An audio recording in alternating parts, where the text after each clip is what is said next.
Dizi Aşkı kanalından herkese selamlar arkadaşlar. Kanalımıza ve yeni videomuza hoş geldiniz.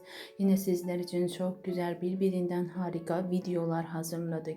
Güzel ve başarılı oyuncu Birce Akalay ve onun eşsiz partneri İbrahim Çelikkol'dan çok güzel karizmatik fotoğraflar geldi. Biz de sizlere sunuyoruz. Siz de bize ve kanalımıza destek olmak için kanalımıza abone olmayı, videolarımızı beğenmeyi, bizi takip etmeyi ve takipte kalmayı unutmayın.